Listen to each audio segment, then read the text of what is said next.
There's a lot of characters in Wuthering Waves, and well, for a new player and sometimes even for those who have been playing for a while, it can be a bit confusing on what characters are good, what characters are worth it to build, and most importantly, what characters are going to be good even in the future. And so which is why we're going to talk about the top 10 most valuable characters in Wuthering Waves. Now when I say valuable, it could be different things. Some of these characters are the best damage dealers, some of these characters are the best support characters, some of these characters do multiple things that they are good at, and a lot of other stuff. These 10 characters are always worth it to either pull them or if you have them, to build them. And they're probably going to be good for a long time, probably. And so without further ado, let's get right into the video. For the number 10 slot, we have Camellia. Now it might be surprising because Camellia was released in 1.4 and she might look like an outdated character, but she is still one of the best characters in the entire game. Her damage is still good even compared to the new characters, and she is relatively easy to build. But that is not why she's so valuable. The reason is that 1, she is really easy to play with. I mean, you just hold down her basic attack and boom, you're basically doing 80% of her rotation. And the number 2 reason is that, well, she is both AoE focused and at the same time her damage is really good. So that makes her a good character in Tower of Adversity and also Wuthering Waves. So with just one character, you're covering 2 game modes at the same time. And finally, the best part about Camellia is that her team is really easy to build and you don't need any other 5-star to make her good. Technically, her best support is Rochia, but after that, Sanhua is really close to Rochia as a support for Camellia as well. And because Sanhua is just a free 4-star and she is really good, and besides Sanhua you can just put any healer in the 3rd spot, well, it makes Camellia's team really easy to build for any player, which is why she is at the 10th spot. Now the reason that she's not higher is, well, some of her animations can be interrupted, like for example her spinning attacks and her enhanced skill can be interrupted by enemies, and well, when that happens it just doesn't feel good. And dodging with her sometimes feels like a waste because, well, in the middle of your spinning you have to dodge the enemy and start spinning again, which sometimes makes you lose a bit of damage and time, but nonetheless it's not going to make her a bad character, it's just a setback for her to becoming one of the top characters in the game. At number 9 we have Carlotta. Now Carlotta, I don't think I need to talk about her. By now you probably know who she is. I mean, her trailer is still the number 1 viewed trailer on Wuthering Waves YouTube, but if you don't know, Carlotta is one of the best characters in the game. Her damage is really good and she is really easy to play with. I mean, her rotation is so easy and beginner friendly that it's just hard to mess up her rotation. She also stuns the enemies and freezes them as well, which makes it even easier to play with this character, and some of the bosses become really easy with this character. And well, other than that, she's really easy to build, and even if you don't have her best support, which is Zeji, the damage is going to be a bit worse, but it's not gonna be enough to make her less valuable. She can still clear any content even if you don't have Zeji. Well, besides Wuthering Waves, and that definitely depends on your second character. But Carlotta is really easy to use, easy to play with, and at the same time her damage is still good, which is why she's at the number 9 spot. At number 8, we have Frolova. Now it might seem weird why Frolova is in this video and why is she more valuable compared to Carlotta. Well, at first Frolova's damage might not seem that insane if you compare to the new characters, and her playstyle is a bit different compared to other characters, but what makes Frolova so valuable is how many team options you have with her. When you have Frolova, you can put her in a lot of teams. You can put her with Cantarella and Rochia, which is her best team. You can use her with Havoc Rover, Dungeon, Shorekeeper as well, I guess. And you can even use her in teams that are not Havoc focused and just need heavy attack damage bonus, like for example Gion, VB, and you can also play her with Cantarella and Jin C and clear any content. And not only her support is really good, she also deals quite a bit of damage. And even though a lot of people might say it, no, you don't need her signature weapon to make her good. As long as you have a limited 5-star weapon that has a crit substat to it, like for example String Master, and it's going to make her good enough to clear any content, to be honest. And finally, she is one of the best characters in Wuthering Waves. If you have this character, at least one side of Wuthering Waves is guaranteed for you to get all of the points that you need. So as I said, even though her damage might not be the best compared to other characters, because she's so versatile and you can play her with a lot of other characters, and her damage is also really good and she can support those characters while also dealing damage, is why she is at the number 8 spot. At the 7th spot, we have Brant. Brant is the closest character that we have to a jack of all trades and master of all. If you have his signature weapon, Brant deals a lot of damage while also supporting your next characters by giving them skill damage bonus and fusion damage bonus. And while he's doing all of this, he'll also give shield and heals to everyone in your team. And also his rotation is really fast as well, which is why this character is at the number 7 slot. Now he does less damage if you don't have his signature weapon, but that's not enough to make him a bad character. The worst part about Brandt is that you just need to get a lot of good echoes for him to actually use him. But other than that, he is one of the best characters in the game if you have him. Any character that needs skill damage bonus or fusion damage bonus can always use Brandt. And he is also a really good character in Vampire Waste because he has a lot of AoE attacks in his kit while also giving up big damage as well. And so this is why he is at the 7th spot. At number 6 we have Rover. Now you might be surprised why I put Rover in here, and you might be thinking, what element? Well, I'm not talking about a specific element Rover, I'm just talking about Rover as a character. Rover is one of the most valuable characters in the entire game. Even though he's the main character, all of his elements have a spot in the meta. Spectre Rover is a great support for Spectre Frazzle characters like Phoebe and Zani, and Spectre Rover can actually be a good DPS if you build him enough and learn his rotation. Havoc Rover is still one of the good main DPS characters that you can actually use to beat Tower of Adversity, which is really weird to be honest. And you can also use him as a sub DPS, even though he doesn't buff anyone with his Abstract skill, the damage that he does makes up for it. And Air Rover, even though it has less flexibility in his kit, it is still an important character in any Aero Erosion teams, which for now it is only for Karathea. But I cannot just imagine anyone playing Karathea without Aero Rover, simply because of how insane his Abstract skill is and also the buffs that he gives with his weapon. And Rover is going to get more elements in the future, which is why this character is one of the important characters in the game. And I highly recommend for everyone to at least level him up. You don't have to build him for now, but just level him up for the future. So whenever a new element for him comes out and you want to build him, well, you can do it right away. At number 5, we have Zani. Zani is still one of the top damage dealers in the entire game. If you can apply enough Spectre Frazzle on enemies from either Phoebe, Shikona, or Spectre Rover, she deals so much damage that you won't believe it, alright? Her combat is also really fun, with the whole pairing with her skill, and also how easy it is to play with her. You don't have to learn a lot of rotations, a lot of techniques, you just go into her, use her skill maybe, and go into her ult, and then just go sicko mode. And because she needs other characters to deal a lot of damage, she's not going to go to the top 3 unfortunately. But even if you don't have Shikona or Phoebe to give her extra Spectre Frazzle, and you just have Spectre Rover, she's still going to clear the content, alright? Because well, that's just how much damage she does. And at number 4, we have Sanhua. To no one's surprise, Sanhua made it to this list. Sanhua is the best 4-star character in the entire game, and you cannot convince me that she is not. Let's check out the things that Sanhua does. She deals a good amount of damage. Check. She gives an insane amount of buffs. Check. Her Abstract skill increases basic attack damage by 38%, and if you have enough sequence nodes, she'll also give extra attacks to everyone in the team. Her rotation is really fast. Double check. I think this character is actually the fastest character in the entire game in terms of rotation time. Like, her average rotation time is just around 5 seconds, and just in that 5 seconds, she deals all of her damage as well. So you're not losing damage because of extra speed. And the basic attack damage that she gives is so valuable to a lot of characters, like for example Havoc Rover, Camellia, and even Karathea if you want to. And even if you're not using the basic attack damage bonus, because her rotation is just so fast, some people just use her just to get through the rotations, alright? And just use her for the extra attack and the buff from Moonlit Clouds, which is why this character is one of the best characters in the entire game, and if you build her, you're not going to regret it. Now let's get to the good stuff, the top 3 characters and the most valuable characters in the game. At number 3, we have Karathea. Karathea's damage is something that I don't think I need to talk about, it's just a lot. And since she's scaled off of HP, it's really easy to deal a lot of damage with her. And even though she is like Zani, where you need Aero Erosion on enemies to deal the most damage, unlike Zani, you can just apply enough Aero Erosion with herself. And for Tower of Adversity specifically, you don't need other characters to apply Aero Erosion. Now, with Shikona, she just becomes a monster that kills everything with no problem. But even without Shikona, you can still clear the content with no problem. And the fact that she uses 2 4-cost echoes and 3 1-cost echoes made her a bit easier for me to build her. Now, some people like that, some people would rather just build 3-cost echoes, but for me, I like that I just had to build 2 4-cost echoes instead of a 1 4-cost echo and 2 3-cost echoes, because 3-cost echoes are just a pain for me to build, I'm not gonna lie. And so, because our damage is really good, good because she scales off of HP, and one of her best supports, being a rover, is well rover and is free, makes this character the top 3 character in the game, especially if you have Shikona. And now the number 2 slot is gonna go to Phoebe. Now you might be surprised, what the hell? Why is Phoebe at the top 2? Well, let me explain it. Phoebe is one of the most insane characters in the game. If you don't have Zani and you're just using her as a main DPS, well, she deals a lot of damage even with just Spectre Rover. By playing with her with Spectre Rover and Shorekeeper or Verena, she just deals a lot of damage. And you don't need a lot of Spectre Frazzle to make her a good character. Another thing is that she's so easy to play with. You just put down your circle, go inside it, and just use your 3 basic attacks and your heavy attack. You don't have to do rotations, you don't have to do combos or any of that. And she has basically infinite range. So for killing bosses, she's just one of the best characters. And if you have Zani with Phoebe, boy,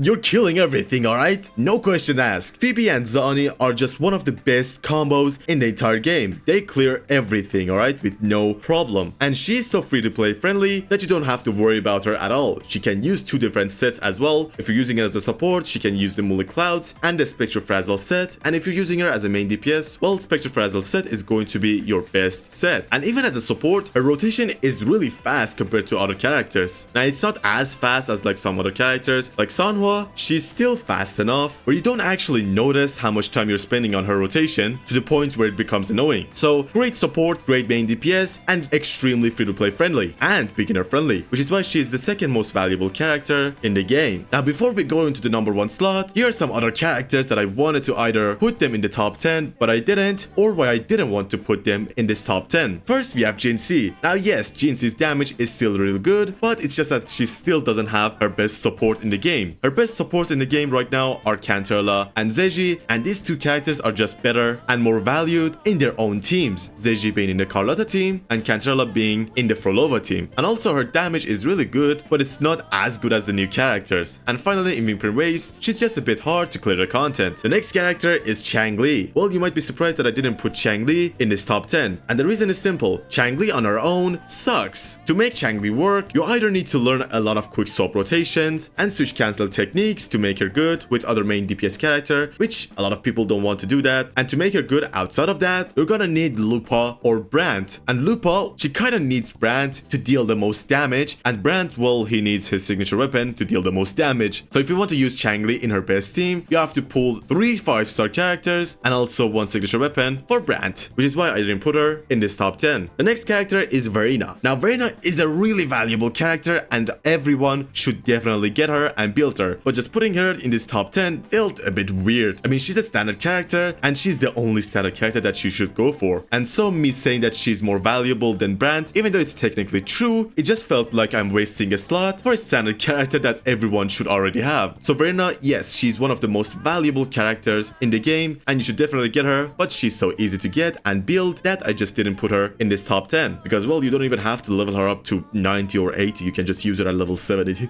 to be honest, and she'll just do fine. And the last character that I didn't put in this top 10 is Augusta. Now, Augusta is a great character. She deals a lot of damage. She's really free to play friendly, but right now we cannot really test her full potential, to be honest. However, Adversity has a lot of buffs for Augusta, and because of that, she has a lot of damage bonuses to her kit. And for now, I don't know if she really needs Yuno to be good or not. And so until the middle tower buffs change a bit and stop making Augusta so goddamn strong, well, I just don't know her full place in the meta. But she's still a good character, and I don't think you're going to have any problems pulling her and building her. Besides Vimpern Waste, because, well, she's just not that good in Vimpern Waste on herself. Maybe Yuno can change that, but we'll have to see. But anyway, those were the honorable mentions. Now for the first slot. The most valuable character in the entire game is gonna be Shorekeeper. Who could have guessed? So yes, Shorekeeper is the most valuable character in the entire game. And if you don't know why, let me just say the buffs that she gives and what she does. Shorekeeper gives 20% attack to everyone in the team, gives 12.5% crit rate, gives 25% crit damage, gives 15% damage amplification, 10% energy regen, another 10% for rover. She'll also give you an extra dodge button, which if you get attacked, you can just press the dodge button and you'll just automatically dodge with no problem. And then she also deals damage with her enhanced interest skill, and then finally she heals and supports at the same time, which, yeah, if it's not obvious, she's really good, guys. Pull her already if you want to go for the end games, alright? Like, it's really hard for me me to think beating Tower of Adversity without Shorekeeper, alright? This character is just so good. And the rotation time is also fast too. She's not that hard to build as well. You just need extra energy regen. And then after that, you can just give crit damage to her to deal a lot of damage, alright? And why crit damage, if you don't know? Well, her enhanced interest skill always crits. So it basically has 100% crit rate. And because of that, giving her extra crit damage or HP is never a bad thing. And as I said before, because of the insane amount of buffs that she gives, she's just going to stay in the top of the meta for a really long time, to be honest. And that is why she's at the top of this top 10. Thank you all so much for watching this video till now. Now, this top 10 was my opinion, and I'm just gonna say it. If your character is not in this top 10 or it's lower than what you expected, it doesn't mean that character is bad. This is a gacha game, guys. You can always make your characters insane with extra stats, or if you can just play better with them and with the rotations. So even if your character is not in this top 10, it doesn't mean they're bad. You can still clear the content with no problem, probably. And I hope none of y'all try to go into the comments and tell me how stupid I am because I didn't put your favorite waifu at the top of the top 10, alright? I really hope you don't do that. So anyway, that is all for this video. Hope you enjoyed it, and I'll be back